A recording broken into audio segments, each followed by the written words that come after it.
한국에서 내 집 마련하는 꿈 아마 다들 마음속에 품고 계실 텐데요. 그런데 그 꿈을 이루기 직전 생각지도 못한 자금 출처 조사라는 아주 무서운 장벽을 만날 수가 있습니다. 오늘은 바로 이 자금 출처 조사의 실체를 제가 하나하나 낱낱이 파헤쳐 드리겠습니다.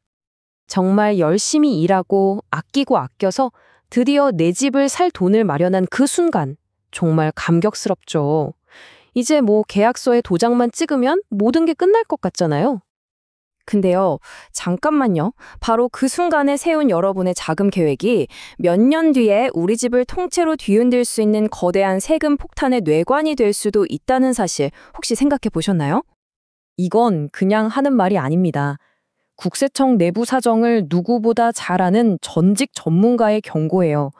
어설픈 계획은요, 당장은 넘어갈 수 있을지 몰라도 몇 년 뒤에라도 반드시 꼬리가 잡힌다는 아주 섬뜩한 이야기입니다. 자, 그럼 첫 번째 사례부터 한번 제대로 파고들어 보죠.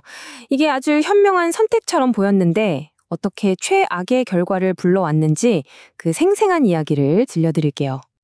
이분은 14억 원짜리 집을 사면서 원래 있던 자산 8억 원에다가 6억 원을 현금으로 보탰습니다. 근데 문제는 뭐냐? 이 6억 원이 7년 동안 단 한 번도 소득으로 신고된 적이 없는 돈이었다는 거죠. 은행 이자 좀 아껴보려다가 이건 국세청 감시망에 저 좀 조사해주세요 하고 광고를 한 셈이 된 겁니다. 이분은 그냥 내 손에 현금이 있으니 괜찮겠지라고 아주 단순하게 생각했던 것 같아요. 과연 국세청에서도 똑같이 생각했을까요? 바로 이겁니다. 국세청의 컴퓨터 시스템이 제일 싫어하는 게 바로 이거예요.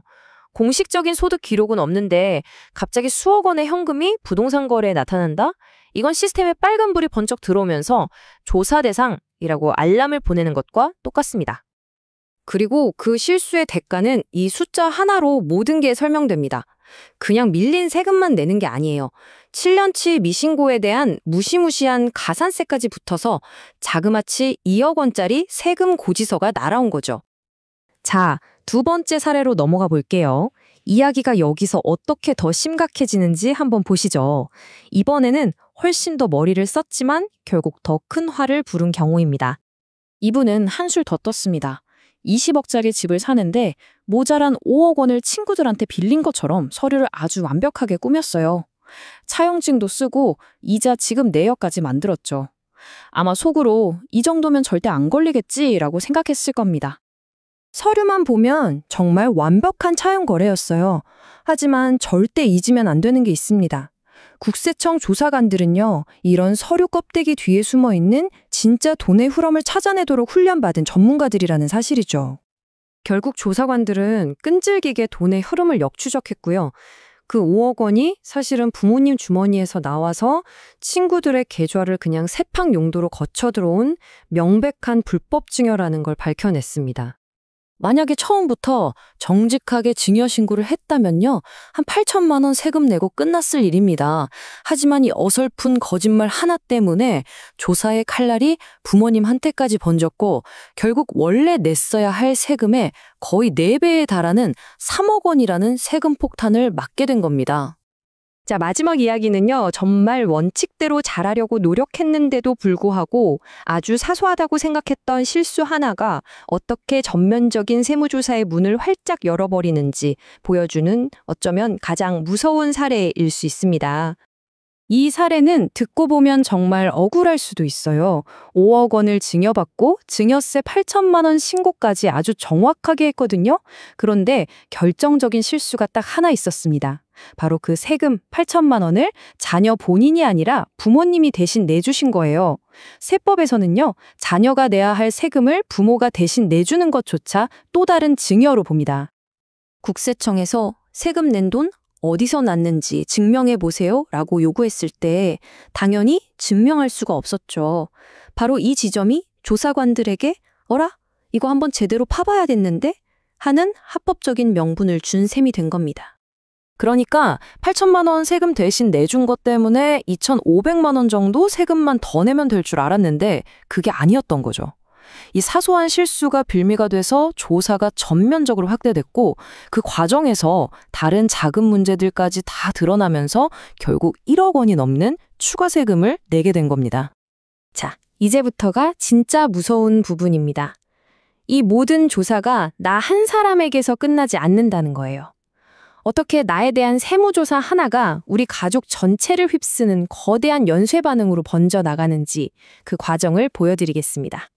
법적으로 조사관들은 엄청난 권한을 가지고 있습니다. 자녀의 집자금에서 작은 실마리 하나만 발견되면요, 그 돈의 뿌리를 찾아서 부모님, 배우자, 심지어는 가족이 운영하는 사업체까지 거슬러 올라가서 탈탈 털 수 있다는 말입니다. 거미줄처럼 얽힌 우리 가족의 모든 금융 거래가 조사의 타겟이 될 수 있는 거죠. 자, 이렇게 무서운 사례들을 보고 나니까 정신이 번쩍 드시죠? 그럼 도대체 어떻게 해야 할까요?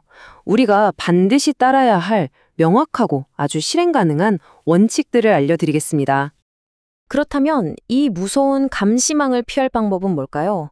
전문가들의 조언은 아주 명확합니다. 첫째, 여러분의 모든 자산은 소득신고 내역과 반드시 일치해야 합니다. 둘째, 돈이 부족하면 어설픈 편법 쓰지 마시고 그냥 은행에서 공식적으로 대출을 받으세요. 그리고 마지막으로 부모님께 도움을 받았다면 절대 숨기지 말고 정정당당하게 증여로 신고하고 세금을 내십시오. 기억하세요.